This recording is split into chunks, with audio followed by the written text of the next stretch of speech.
Gaura.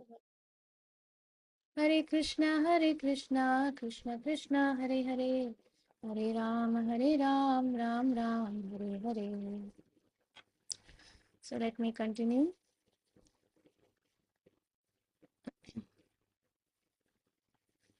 The Supreme Brahman cannot be accepted as impersonal, for if it is impersonal, then the six opulences that we discussed above in the chapter, the six opulences belonging to the Supreme Personality of Godhead cannot be attributed to Brahman. If something has no form, then how can without a form that something be very famous or possess all the wealth or be very beautiful? It has no form, then how can it be very beautiful? Isn't it common sense? So Mahaprabhu is saying, so this is quote unquote,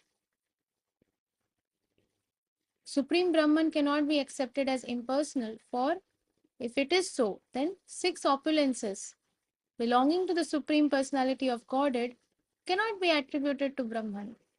All the Vedas and Purans affirm that the Supreme Personality of Godhead is full of spiritual energies, but foolish people do not accept this, and therefore they deride his activities, because foolish people, they do not understand the spiritual energies of the Supreme Personality of Godhead. Therefore all the activities of the Supreme Personality of Godhead, of course, they are not ordinary activities. Somebody may be very powerful in the WWF arena. They are able to hit one punch and the other person goes flat, unconscious. That's possible. But we see that Krishna is doing such heroic activities that are simply unimaginable even for the most powerful persons of this material world. It is unimaginable. So if foolishly someone says that no, this is not possible because God has no form, so all these activities what we are reading in Krishna book, in Srimad Bhagavatam, all that is just mithya, it is mythology, then that is simply foolishness, nothing else. Because Krishna is Supreme God, and if Supreme God is able to do only as much as what ordinary people are doing, then where is the difference between ordinary Jivatmas and the Supreme Personality of Godhead? Where is the difference? He is God because he is able to do what we cannot even conceive about, what we cannot even imagine. That is why he is God. He can even pass an elephant through the eye of the needle. If somebody is able to do that, then we will accept, yes, that person is God. If somebody claims that I am God, okay, come, lift Govardhan Parvat and show us. If not possible, then shut up and sit down at home. Okay, if you are God, then God can see. God, Krishna entered in the Govardhan hill and he accepted so much bhoga.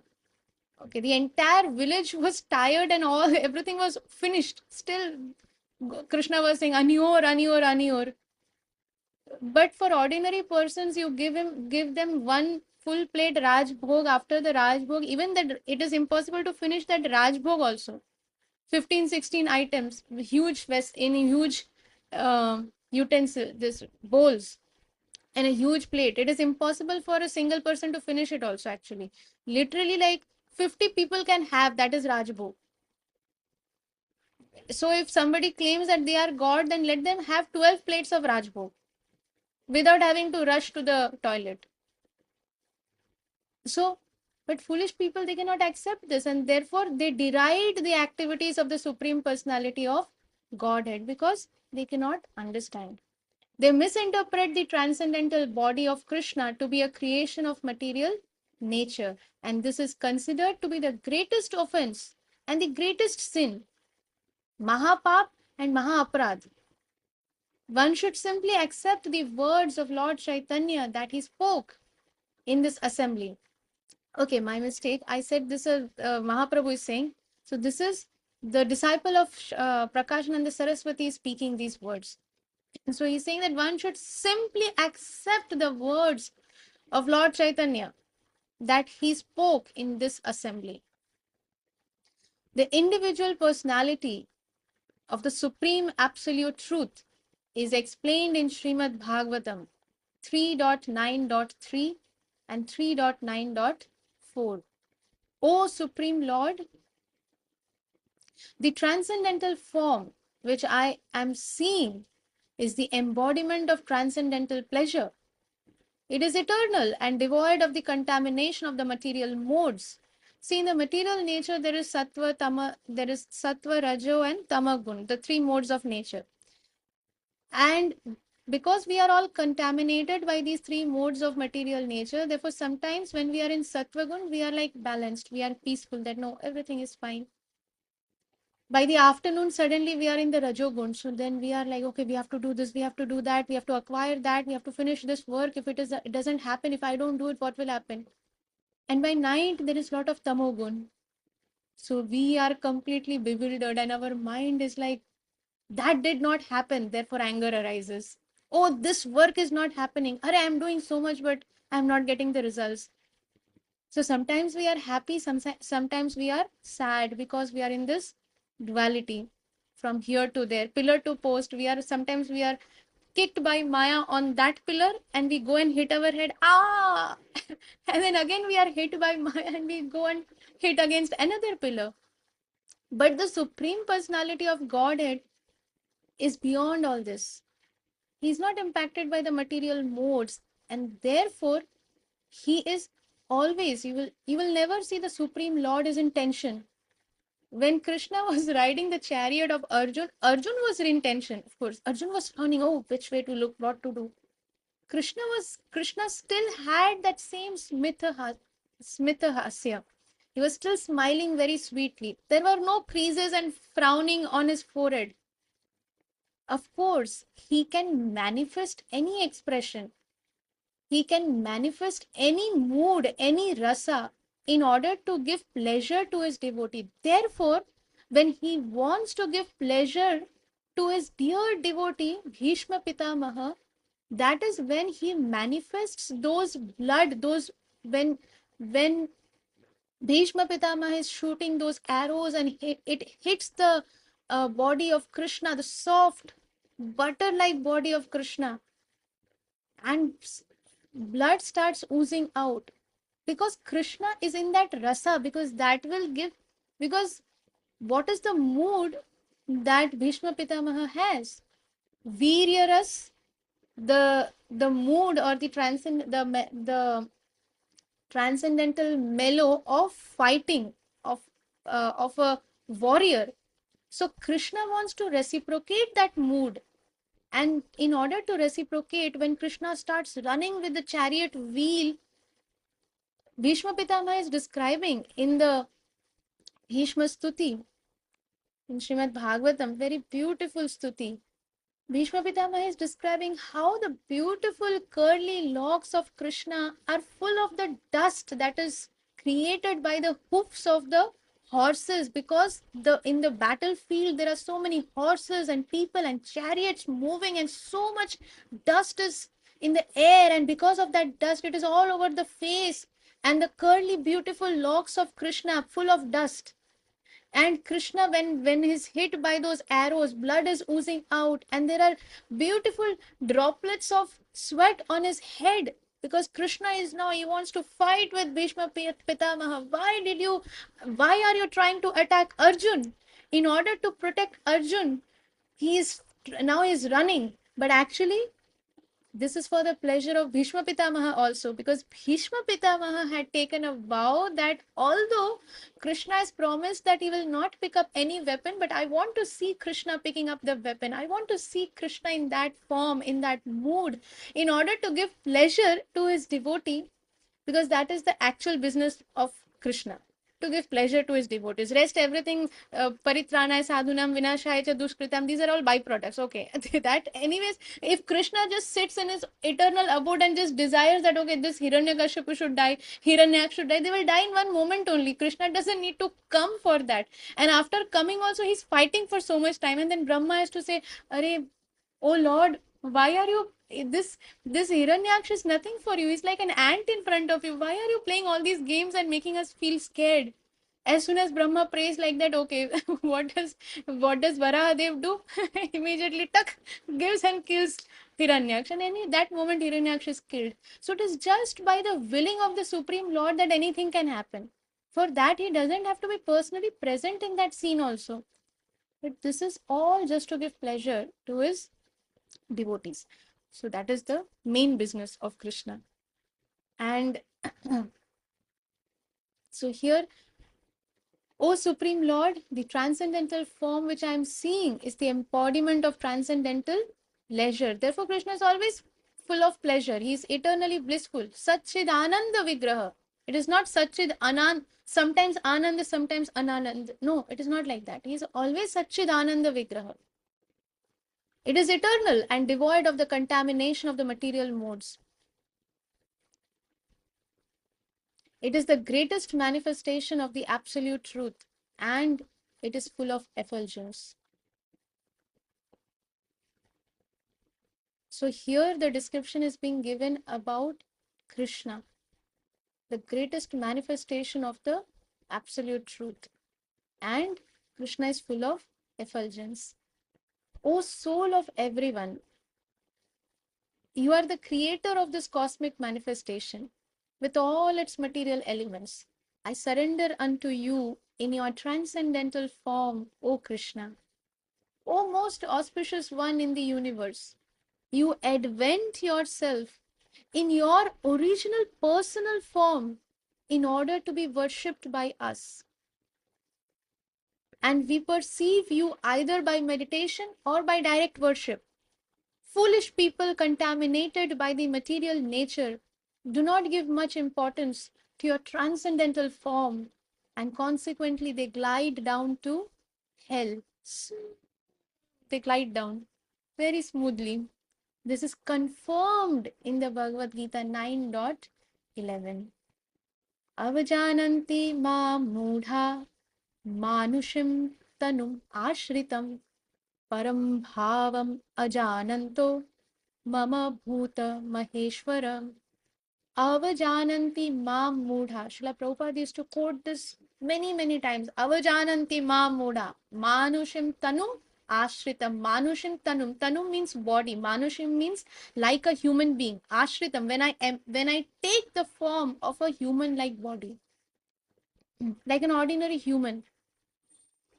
Foolish persons, Krishna is saying this. Foolish persons mock me when I appear in the form of a human being. They do not know the intrinsic value of this transcendental form, that I am the proprietor, the master, and the lord of all creation. Mama Bhuta Maheshwaram. That such foolish persons and demoniac persons, they go to the hellish planets. That is stated later in the Bhagavad Gita 16.19 and 16.20. Tanaham dvishatah kruran samsareshu naradhaman shipamya ajasram ashubhan asurishva eva yonishu asurim yonim apanna मूढ़ा जन्मनि जन्मनि माम अप्राप्यैव कौन्तेय ततो यान्ति यधामाम गतिम. I place those who are envious of me and my devotees. Krishna is not just saying about himself. One who is envious of Krishna as well as Krishna's devotees. What does Krishna do to them? Krishna places them into the most degraded species of life. Most degraded species of life.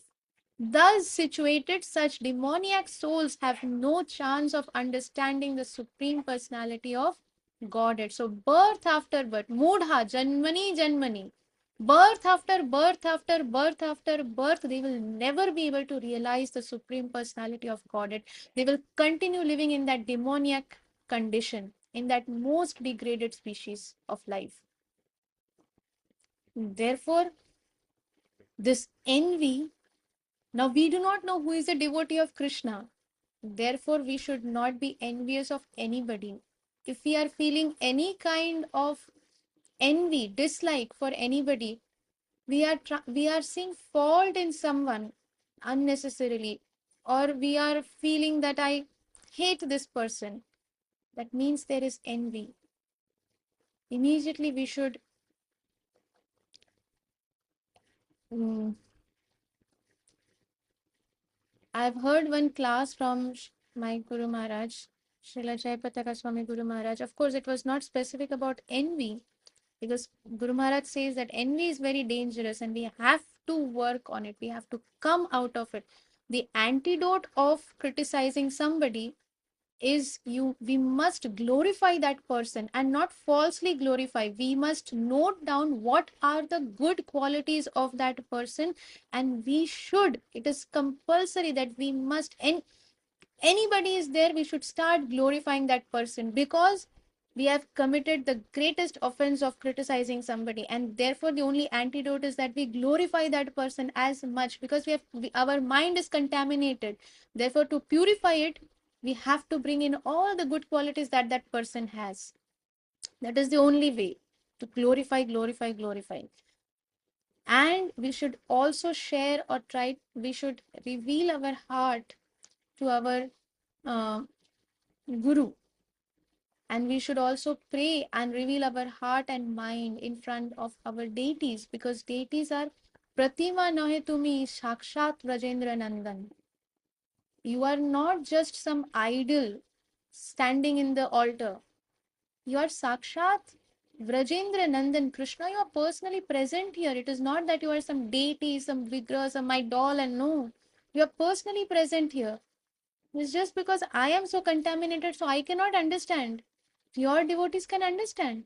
Srila Prabhupada used to visit different temples in different countries where Srila Prabhupada was not even living all the time. He visited a temple. Now I don't remember exactly which location it was, where it was in Europe or in US somewhere.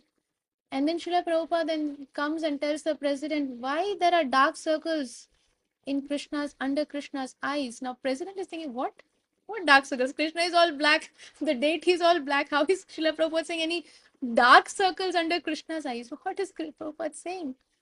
Why is there dark circles in under the eyes of Krishna? Are you not taking care of them? Are they not sleeping on time? So the president says that actually Srila Prabhupada, there's a very rich person who lives here and who gives lot of donations, and actually we have some we are running low of donations, so therefore we are dependent on this person. So, and he comes very late in the night, so we keep the deities awake. Once he takes darshan, then we put him on shayan. Srila Prabhupada said we are not dependent on anybody. Krishna is the provider. Krishna is the provider. We are not dependent on any ordinary, all these living beings. If Krishna wants to provide, nobody can stop. Therefore, you should first take care of the deities. You should give first class service to the deities. You should put the deities to sleep as I have given. Whatever standard has been given, you must follow that. So then another place Srila Prabhupada went, and Srila Prabhupada saw the deities, and Srila Prabhupada said that are you not feeding them properly? Are you not giving proper bhoga? Are you not taking care of my lordships? And the president, again, same thing. They are very surprised. They are like, what is Srila Prabhupada saying? How is Srila Prabhupada saying this? And then the president reveals that Prabhupada actually, we are unable to uh, offer bhoga all the times. So something like that. And then Prabhupada said, no, you must follow the standard. It is very important. They have lost so much weight. And Prabhupada was crying. It's like the deities, they have lost weight. You have to take care of them. So that is a pure devotee. They can see. For us, it may be simply deities. But for the pure devotees, they can see, they can speak, they know everything. And Krishna doesn't need anything from us. But this is simply the reciprocation between Krishna and his pure devotees, or even if we are not pure, it is the reciprocation between Krishna and his devotees. This is the sweetness of our Lord because he is Bhavagrai Janardhan. Is Krishna in need of any food from any ordinary person? He is the provider, he is providing everything. But this is reciprocation of the Supreme Lord. This is the transcendental relationship between Krishna and his devotees. So, but the mudha, those who are foolish, those who are envious, they do not understand all these things. And therefore, what happens? They are envious of Krishna, they are envious of the devotees of Krishna. Many interviews would go and very rudely, especially in Australia, I heard that an interviewer very rudely asked Srila Prabhupada that, oh, you all are beggars. You ask for money and you yourself are using Rolls Royce and such, you're living in such palatial buildings, and why should you have all these things? And Srila Prabhupada is Srila Prabhupada. He said that because you are jealous, because you are unable to travel in these kinds of cars, and because you do not have such servants, therefore you are so jealous of me. And that's why you are asking these questions. Of course, we are not beggars. We work more than you. Do you know what is my age? I'm 70. And I work more than you that you cannot even imagine. You have no idea how much I'm working. Do you travel all around the world to preach the message of Krishna? How many times can you travel? Oh, if you travel, you will go to sleep because you have jet lag, you have this, you have that. You have no idea, and you cannot even work like the what I am working. Therefore, you do not deserve any of this what I am getting. Because Srila Prabhupada knows how to what is required where. Srila Prabhupada is very humble. But for the envious, to the snake, if you go and say, oh, you are a snake, the snake will not understand. The snake will come to bite us. Therefore, one has to know how to treat, what is the right way of treating somebody. Of course, we do not know. Srila Prabhupada, being a pure devotee, directly coming from the spiritual world, directly being an instrument of the Supreme Lord Krishna, exactly knows what is the behavior required or what is required to be said where. We should not imitate Srila Prabhupada. We should never try to imitate Srila Prabhupada because we are not pure devotees. So this this is a very important thing to understand, that if we have any envy in our heart towards the devotees, then we should very, very uh, honestly reveal our heart to our spiritual master in front of Krishna. We should cry out, actually, literally cry, not just for the sake of saying, but we should literally cry and say that I want to get purified of this disease. Because as long as we are envious, forget about going back to Godhead. We will not even, as Krishna is himself saying, that I place them in the most degraded species. So, demoniac species. So, there is no chance of understanding the Supreme Personality of Godhead for lifetimes, lifetime after lifetime, unless some Vaishnav does their mercy upon us, and which is the reason why we are all in Krishna consciousness today. But even after coming into Krishna consciousness, if we still have any tinge of envy, then we should really one is start glorifying the person, share it, reveal our heart to our spiritual master, to Krishna, and beg for protecting us, beg for protection, beg for purifying us. So Krishna will, when we are when we are when we helplessly cry out that we cannot change ourselves, we cannot control our mind, we cannot control the thoughts, but Krishna can. Krishna, you can do everything. So I am helplessly crying out to you to help me in this situation. So Krishna will definitely help. So we will pause here for today, and Krishna willing, we'll continue reading again tomorrow. Yeah. So thank you very much for your very kind association. Vancha kalpatrubhyascha kripa sindhubhya eva cha patitanam pavanebhyo वैष्णवेभ्यो नमो नमः। अनंत कोटि वैष्णव वृंद की जय। श्री श्रीमद शिला जय पताका स्वामी गुरु महाराज की जय। जगत गुरु श्रीला प्रभुपाद की जय। निताई गौर प्रेमानंदे हरि हरि हरी बोल। हरी बोल। हरी हरी बोल। श्री श्यामा करुणा मई माता जी की जय। गुरु महाराज की जय। श्रीला प्रभुपाद की जय। जय।